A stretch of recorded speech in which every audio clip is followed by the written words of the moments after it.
Well, hello there, almost 2,000 subscribers. Welcome back to Status Report, where we check in on the state of various early access games and discuss their development paths. At least that's what it's supposed to be, but thus far it's been exclusively about Submarine survival RPG Barotrauma. Speaking of which, there have been two major updates since our last episode, Embrace the Abyss and Thunder Under the Ice, and with another substantial expansion looming in the deeps, I figure now is as good a time as any to once again take stock of how the game has grown.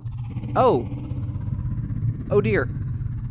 Okay, we'll get to those, but first let's talk about the things that make getting to that point more accessible. In general, there's more helpful information available when you mouse over items, plus they've added optional tooltips with situational notes pertaining to job roles, reminders of how various systems function, and warnings about potential hazards to help at least slightly boost the abysmal survival rates of first-time players. These quality of life improvements even extend to before the chaos starts. Now there's a labeled map of the sub you're about to play on in the game lobby. Don't worry too much about memorizing it though, since in-game you can peek at the map as well as a ton of other important information via the beefed up info tab, which features submarine upgrades, reputations, character stats, current mission, or missions plural because now you can choose to take on multiple objectives in a given round instead of just one. On top of the procedurally generated emergent gameplay, there are a bunch of new scripted story events you can encounter in the campaign, some of which have random outcomes, so even if you've come across them before, you can never be certain of what to expect. That's all I'm going to say on it for now to avoid ruining any surprises, but I am very much looking forward to seeing what other story events may be added in the future.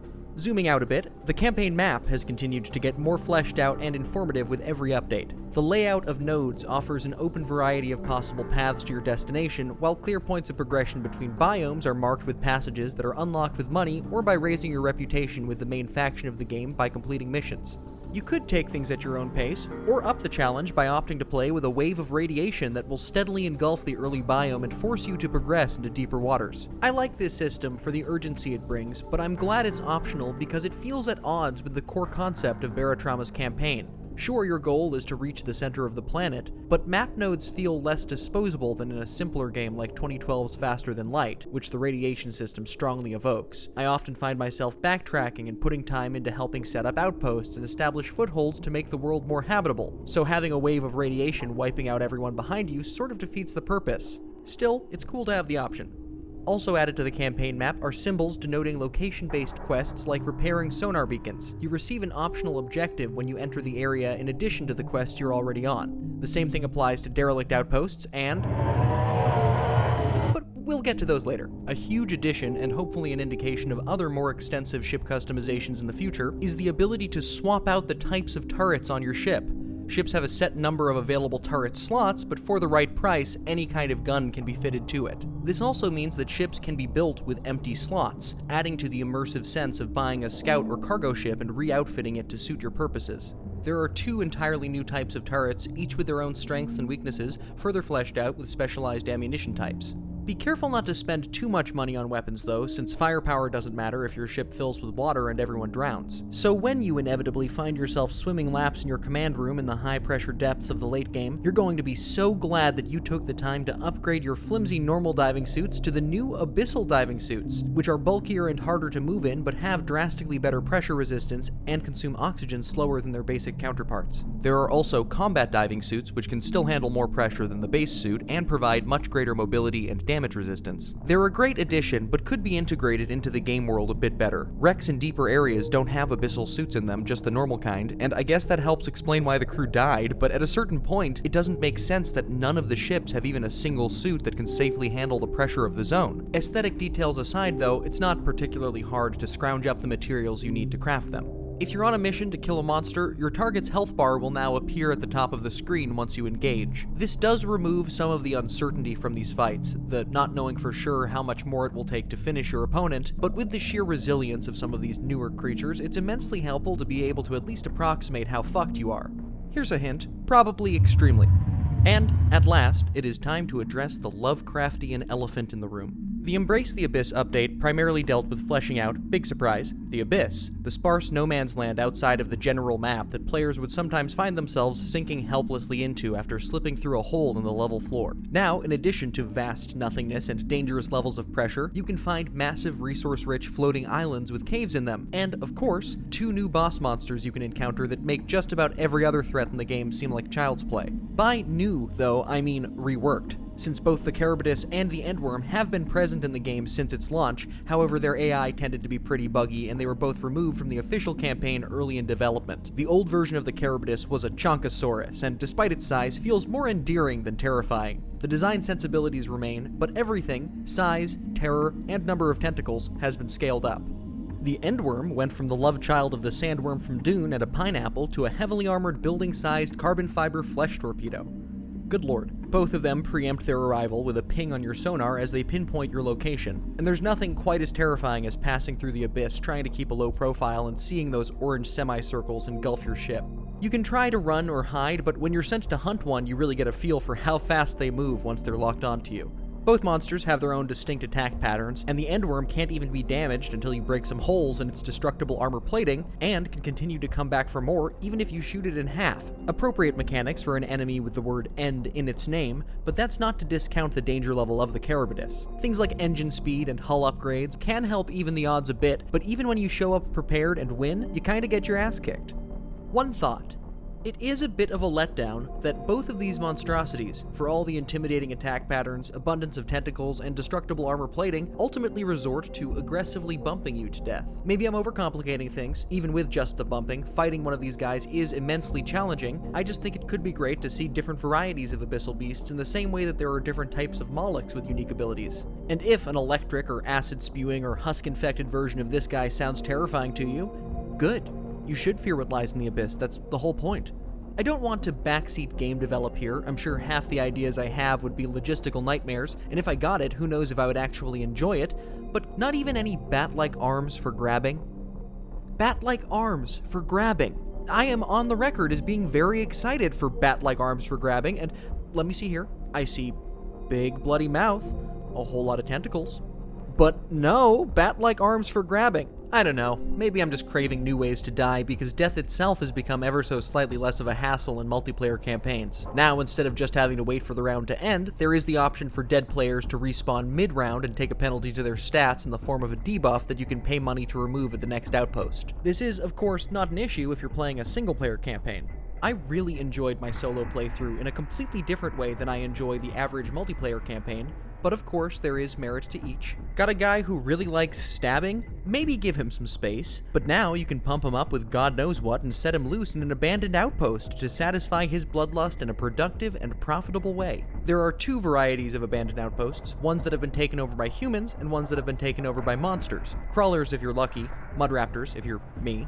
I feel the need to acknowledge that there are none of the recovery or repair elements I had previously hoped to see carried over from the beacon repair missions. Your job is just to show up armed to the teeth and make things dead. My critical brain wishes there had been some design overlap, but my animal brain is having too much fun chucking grenades to be disappointed. And while the monster-infested outposts are straightforward destroy the nest missions, the goals for human-inhabited ones have more variety. Overload the outpost's reactor to clear out squatters, assassinate a bandit leader, rescue those hostages. Maybe don't send the stabbing guy for that last one. All the different versions offer unique gameplay to break up the usual Barotrauma loop. That being said, it's clear that, as with many things in this game, there is polishing to be done. And this isn't a strike against the devs at all, they fix things like it's their job.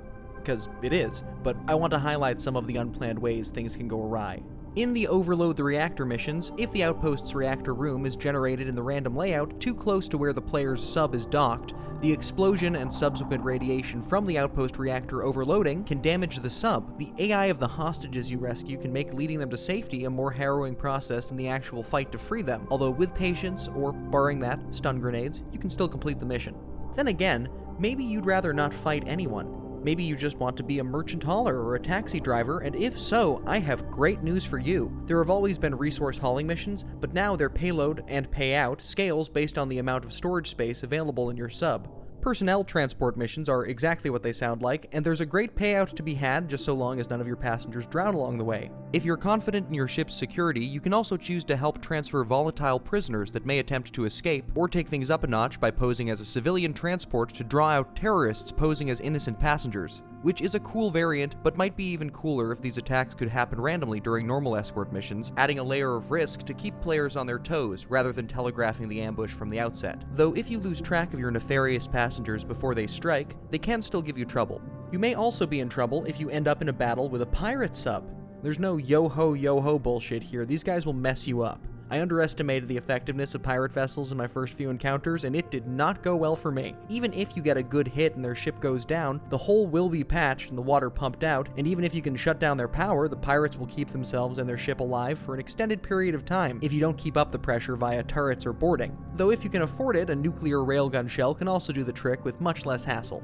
But let's talk about looting, because salvaging supplies from shipwrecks is a huge part of maintaining your momentum in a campaign. So, another Barotrauma review came out from Mitchell Godsend, and it's great and you should check that out, but in it Mitchell says, "It can take more than 30 minutes to clean out and fully pick one of the larger wrecks clean." That didn't sound right to me, and it didn't help that he said it over sped up footage of himself doing a pretty bad job of looting a wreck. So I commented and said that it usually takes me about 15 to 20 minutes tops, but it stuck with me. I don't want to leave that claim out there without backing it up, so here is me making multiple trips into a sizable wreck with a timer. And this isn't me speedrunning or anything. You can see me mess up several times while fighting husks and doubling back because I'm lost, but looting, in my opinion, should be at least kind of slow. If you could be in and out of a wreck in 5 minutes with every single piece of loot and all the ammo boxes, that would strip away the challenge. And if you want speed, learn what loot to prioritize and how to store it. For example, you can use the pockets of a medical officer's uniform while it's in your inventory and hold up to 3 medical items in a single slot.